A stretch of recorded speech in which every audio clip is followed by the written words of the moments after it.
London has been a big part of my life growing up. I was born in the south of London on the Kent border in a place called Sidcup, and my family have deep roots in Hackney and the East End. I was often dropped into Soho as a kid after school with my little sister, as my granddad was the co-founder of the world famous Ronnie Scott's Jazz Club, and me and my sister absolutely loved it there. We were treated like royalty by the giant doorman named Monty and Ricky. I used to sit at the Bar Italia on Frith Street with a can of Coke and a pastry thinking it was the coolest thing ever. But Soho was very different back then.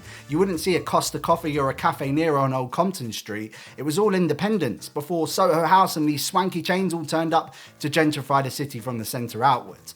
It was truly London for me, and I absolutely adored it. I got my first place in London after finishing uni in 2010, and it was either Bristol or London, and for me there was absolutely no question about where I was going. It was exactly what I wanted. The buzz, the people, the music, the getting home from cheap nights out at 3 a.m. to have work the next day at 8 a.m, the food, the creativity, the never-ending landmarks to visit. It was an absolute vibe. I got my first job in marketing in the hospitality industry and quickly began building some friendships that would actually last me a lifetime. And I've certainly got the party animal in me. Yeah, I know.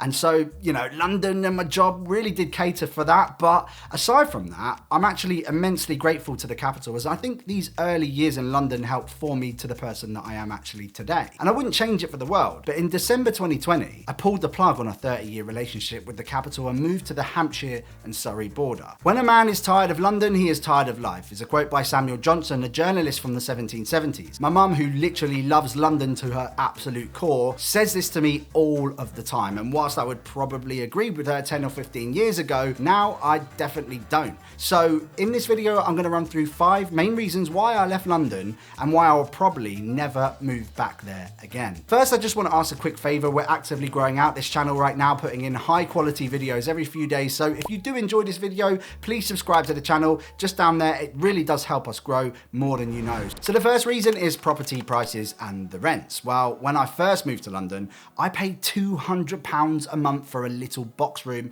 It was on the Old Kent Road with my ex-girlfriend, and it was a shared house with 5 other people who were all French actually living in London. We all worked very different jobs, very different hours, but on the weekends we came together, we sat in the living room with a few drinks and talked to the early hours. It was great, I loved it. From there I moved to Brick Lane for a bit more of a vibe. If you'd been to Brick Lane back in the day before it was all gentrified like it is today, it was absolutely class. And I lived with this mad Italian called Marco who used to take us to Shoreditch House back in the day, and we did think it was the coolest thing ever, and we paid £300 a month and absolutely loved it. But this was 2012.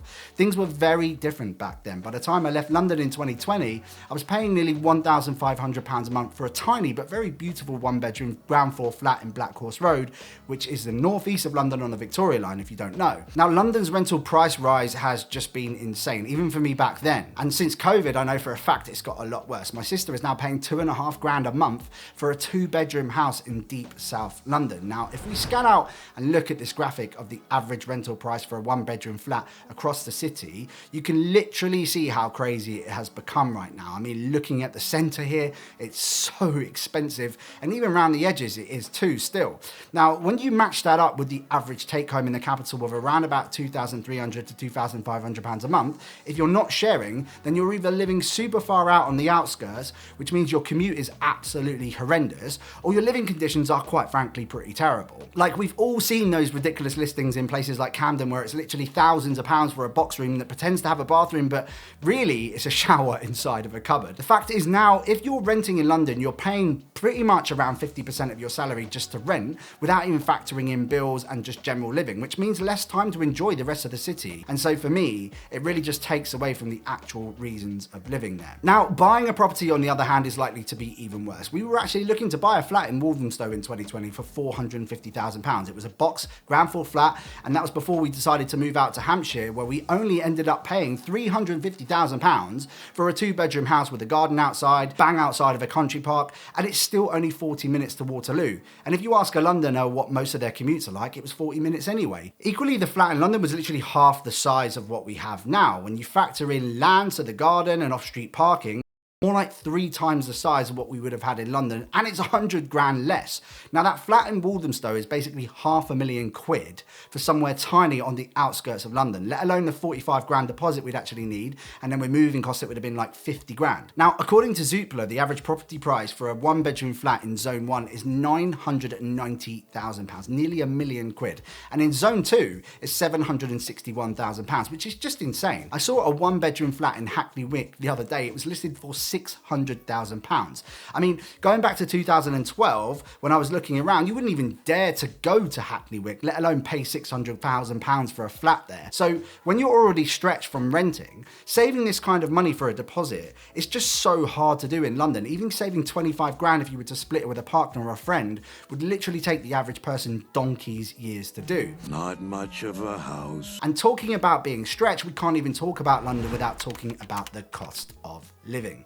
Now this is the second reason for me, because back when I moved to London, you could get a pint for around £3. The other day when I came into London, I met a friend, we had a little catch up, and I paid £7.90 for a Guinness. That's quite literally 2.5 times what I was paying when I first moved here. £7.90. I mean, that's just ridiculous for a pint of beer, for God's sake. It's now the norm. It's not just the beer though, it's also the cost of food in supermarkets, which yes, is a countrywide problem, I see that, but it's like London has this goods tax that's added on. It's quite literally the biggest scam I've ever come across. Things are just so much more expensive, and I can't really work out the reason why. The same spots I used to get a burger, beer and a chips for a tenner is now charging 18 quid for the same deal. It's not a deal anymore in my opinion, it's a bloody rip-off. Now, according to a study done by Home Views in mid-2024, for a single person, the average cost of living in London now clocks in at £4,200 a month. That is £1,650 more to find per month than the UK average. This means the annual average cost of living in London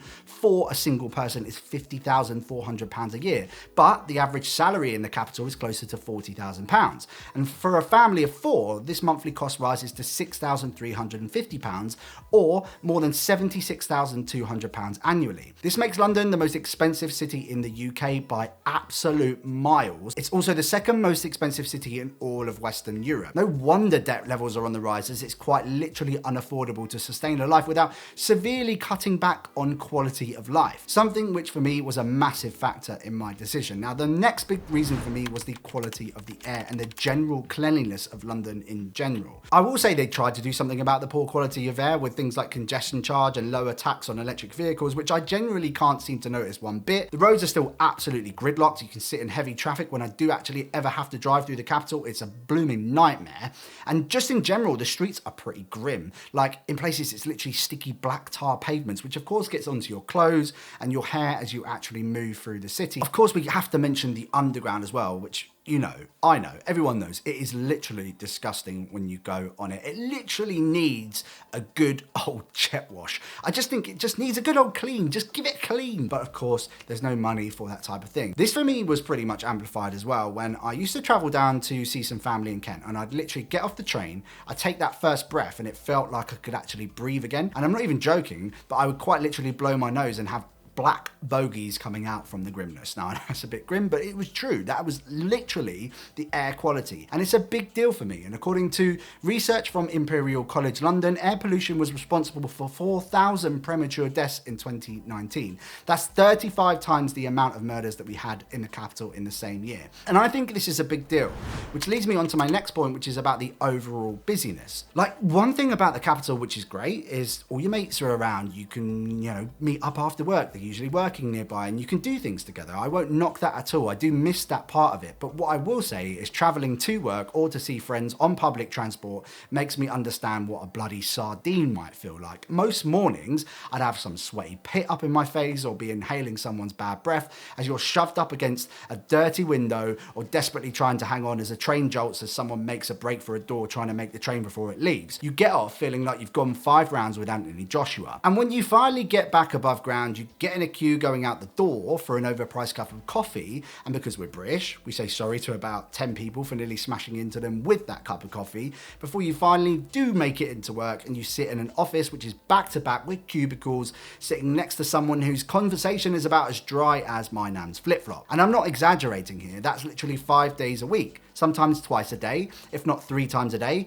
And that's not even counting weekends when half of the home counties pour into London. And as a Londoner, you get enormously frustrated as they try and go through the barriers and then go and realise, oh, I haven't got my ticket out, and they hold the whole queue up. Probably the most frustrating thing in the world. And it is this exact moment which I came to despise. Everyone's busy, everyone's pissed off, everyone's got a chip on their shoulder in London, and you don't fit in if you're not 120 miles per hour and silently tutting at everything and everyone as you slalom your way through the city. Whereas now, someone says morning to me literally 3 times before I even get to the gym, and I do quite like it. Now the noise too is another factor. Like in London, no matter where you are, you get used to that kind of low hum of the traffic, occasional sirens blasting past too, and it's always there. And you don't notice it until you go somewhere quiet and it really hits you. There's now an estimated 9.7 million people living in London in 2024, and that's what they know about as well. And it's set to get busier as well and rise to 12 million people by 2050. I think it could be even more than that, which for me, when you see it, just screams that it's too busy. Now, another one for me is safety. When I'm in London, I've always got one eye out. I've had multiple phones ripped out of my hands from people on mopeds when I was checking for directions on Citymapper, for example. I've had multiple mugging attempts when just walking home, and not to mention the amount of times my girlfriend felt unsafe or uncomfortable when traveling home or in a bar with some friends. Now, I know this stuff happens everywhere, but in London, for me, it's certainly amplified. Crime warnings are literally everywhere you look in London. From burglaries to pickpockets, it's actually wild how much you need to be on your guard at all times, whereas where we are now, I don't have any of those fears, and it's actually massively liberating for me. I'd have my flat doors literally double locked when in the house in London. Nothing ever happened, of course, but you could sense that it definitely could, which if you experience the other side of it, it's just something I'm pretty glad to actually leave behind, like being on the tube and constantly checking my pockets or thinking that guy's dangerous when they probably just aren't. And it's just a style of thinking that I didn't really enjoy. I want to feel safe. And in London, I just didn't ever get that feeling. Now, the biggest one for me is the quality of life, factoring in all of the above and the countless reasons which I could go into alongside all of this. I just feel better not being there. I'm way healthier, I'm less stressed, I have more money, I can pop out and not feel like I'm going to have to run into something or see something that I didn't actually want to see. It's just a better life. And if we ever decide to actually have kids, it'll be the same for them too. Like, I wouldn't just want to bring up kids in London anymore. And without going too deep into the school system, as London does have good schools, it's a bit of a lottery where you end up, and you'll need to live in the nicer areas to get into a good school for your kids. And as we know, that actually costs a lot more. Even then, there's still the thing about them coming home on their own versus here. I wouldn't actually have to worry about that at all. And I just think that having to worry about your own safety on top of your kids would just add to your daily stress. The other reason is because I do enjoy a good night out, and it's just too easy in London for me to slip into bad habits. I find that I end up in situations where I'm in central London at 11 PM on a Tuesday after meeting up for the, one beer after work, and as we know, that's just never the case, and it was always happening to me. And looking back, I was definitely borderline depressed or just mentally not in the same place that I am now. I feel great right now, and I do think it's something people should consider, in my opinion. And look, London has so many great things about it, and I still love coming into the city to go to shows, bars and restaurants, all that it has to offer, but I like leaving too. And I do think a great video to follow on from this is 100k enough to live in London anymore video, and it just further explains the craziness of living in the capital right now. 100% recommend checking that out, and that's coming up on your screens right now, and I'll see you over there. It's been a pleasure. Peace and love, people.